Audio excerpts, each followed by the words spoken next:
Hello Jazzy, today's Monday. Originally I wanted to do a video about my new attachment to Vietnam, then I decided to take you on a journey of art history instead, and then I changed my mind again. So it has been a roller coaster of a script. I literally have the whole thing written here, like everything. The big news though is actually my grandparents have sold their house. After my grandma's heart attack, it seemed reasonable that they would move in a more manageable apartment while still having the funds to care for them when their health deteriorates, which I hope is a long time away. The reason why I'm telling you this is because, well, I'm a hoarder. My mother is a hoarder and my grandmother is a hoarder. We don't hoard though because we want to hoard. We don't hoard because we want to be messy. We hoard because we have an insane emotional attachment to things. We cannot throw something away because our memories are so important to us and it is ingrained in every thread and fiber and wood grain. So it isn't just my grandparent homes that is going, it is our family home and our memories. And even though I completely understand the decision, I thought I should reminisce for a bit. Let myself have a day to be sad and have these memories stored in a place that is way better than my goldfish memory. Look, I keep thinking that I wish I would have touched the house column for a bit longer now that it's going. Lean myself against the kitchen top more. That I should have stood in that one corner of the house that nobody has because it would have been the last time I could stand there freely. And I keep thinking I wish I could have given my future family a tour of the house. I know the video is going to be so long, but imagine it with me and go on a virtual tour without any images, just my amateur descriptions. Okay, settle in. Imagine that you've already arrived outside the alleyway, that you have survived the crazy traffic of Vietnamese roads and you have arrived at a smaller road. Still chaotic, but not with the heated motorbike's horn or the shuffling of thousands of people in the same place. It is busy with a different noise, of price bargaining noise, because on your left is a market with everything you could imagine. Vegetables, meat, flowers, whatever you want, you have it at your fingertips. But that is not where you're going. You're walking forward in this alleyway, which is right in front of you. And when you walk in it, you have to turn left into a small alleyway, and then you have to turn right, and then you turn left again. And finally, you arrived at this majestic green metal door. It is at least 2 meters high, this metal door. And it's those double door that opens in for some reason, and it's like a heaven's archway. The reason why that is so special, I would have told you proudly as I rang the bell, but also jingle the metal chains that bind the doors from the inside, so my uncle can come down and open it for us. The reason why it's so special is because most other houses have a metal sliding door straight into their living room, like those door that is open in the early morning in fast food restaurants. Whereas my family's house, it opens into this beautiful, huge red brick front yard. You know the feeling of real bricks, red orange like sunset and worn down with marks and white lines in between that are impossible to clean? This yard can store at least 10 motorbikes easily, which used to be an amazing gathering spot for the family. One of my earliest memory, well, actually, it was shown to me in a family's photo album, so it doesn't really count. But it was a photo of me dressing in this pink traditional outside, holding a little basket of flowers and kissing my cousin on the cheek, who is wearing a blue traditional outfit as well. It was super duper cute. So we walk in, say hi to grandpa, grandma, uncle, aunt, 2 of my cousins, hugs and kisses and handshakes and awkward waves and laughs. Then you look to the left and you expect the huge yard to end.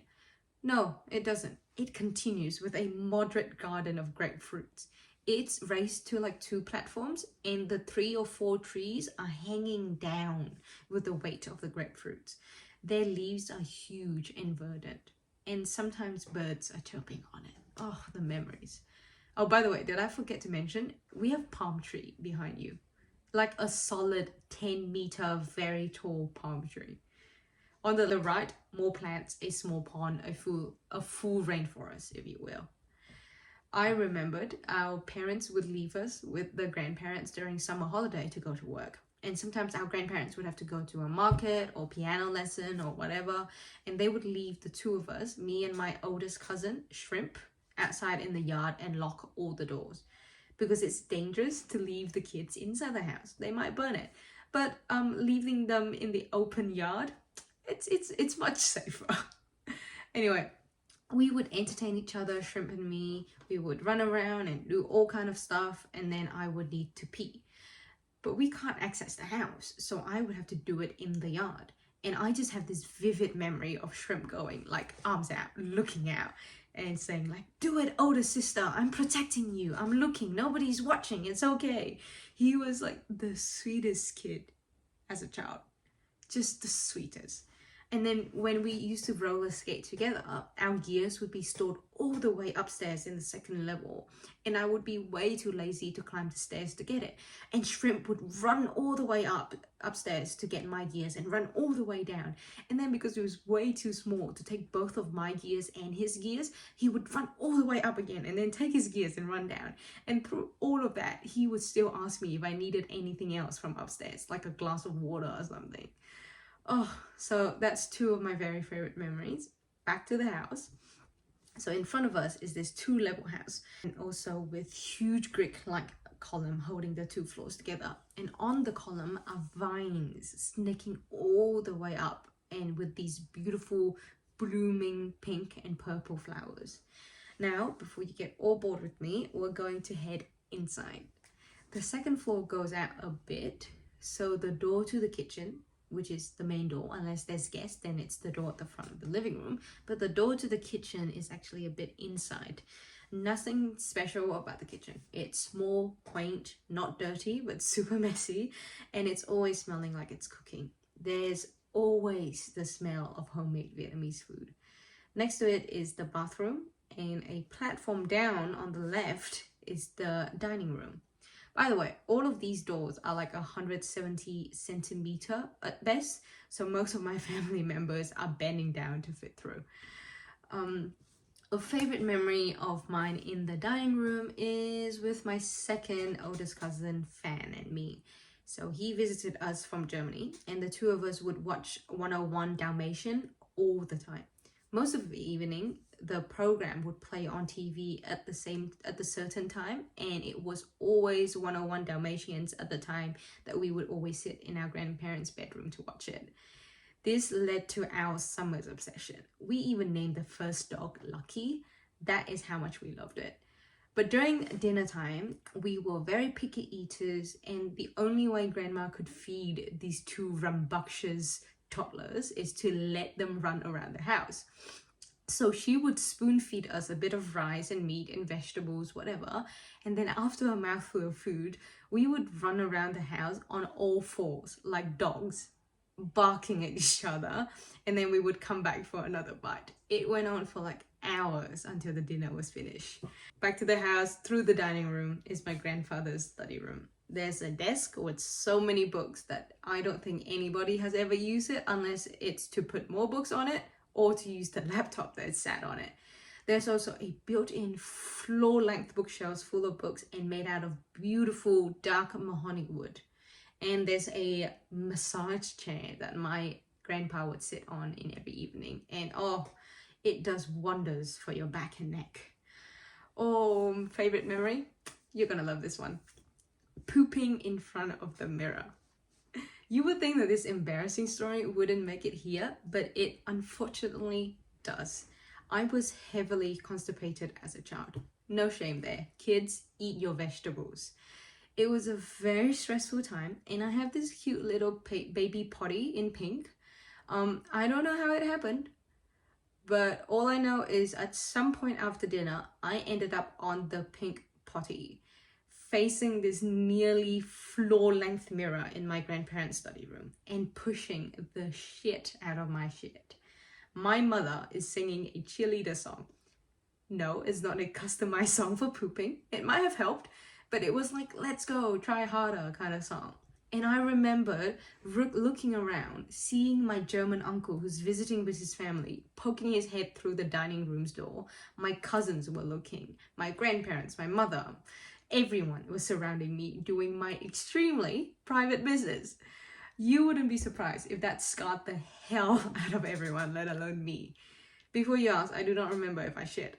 Why is it a favorite memory? I don't know, it's kind of funny. But a complimentary memory is this one time Uncle Frank swung all three of us on his arms around like helicopters, and I thought he was the coolest dude ever.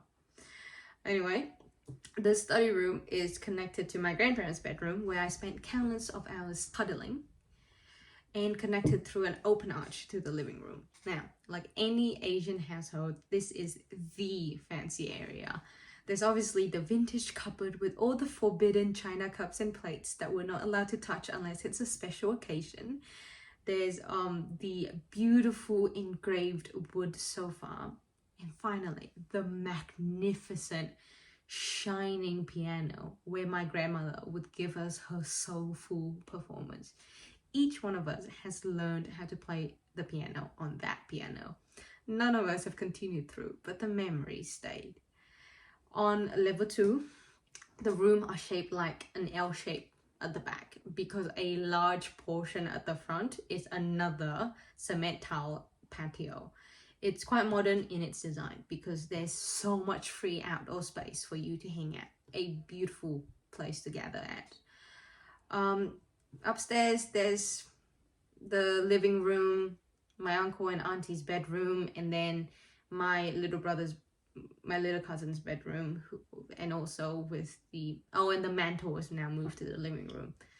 Not anything special. It's a living area for my uncle and his family. But even if upstairs isn't my favorite area, it held my most treasured memory. I used to host, as an MC, so many art performances amongst the family. Everyone would gather around, they would be handed these little tickets, and they would come up and sit in a semicircle after dinner, and we would come out, burst out songs and dancings and improvs and scripted introductions and everything. I would have to prepare my cousins 2 or 3 hours before the dinner, and it was something that I took so seriously, and I always think of it as like this big grand performance that everyone had gathered around to watch. And we would practice in our little bedroom singing these songs and dancing to these songs. I do not know where my confidence were. It might have gone a bit as we grow up, but oh gosh, that was so funny. You would be surprised. I also once hosted a cooking competition between my cousin and I. It was mainly my mother's favorite memory as we were growing up, but since my mother is my favorite person, it has also become my favorite memory. Whew, this video is really long. How do I end this? I've never wanted the house. I've never wanted the land. I've always joked that the only thing I wanted from that house is the magnificent piano. I knew since I was very young that I was the fortunate kid out of all my cousins, and I am my mother's daughter after all, and that means that we work hard and we don't ask for much. But I will miss this house so much, because it was the only time that everyone came together. This family is a family of diplomats who's constantly traveling, and everyone has their own lives for most part. Yet there were fleeting moments when we were all under one roof, eating the foods that our grandmother made, which happened there in that house.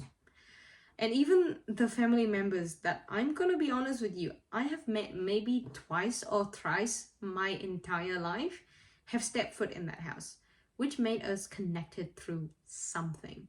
And that is special forever for me.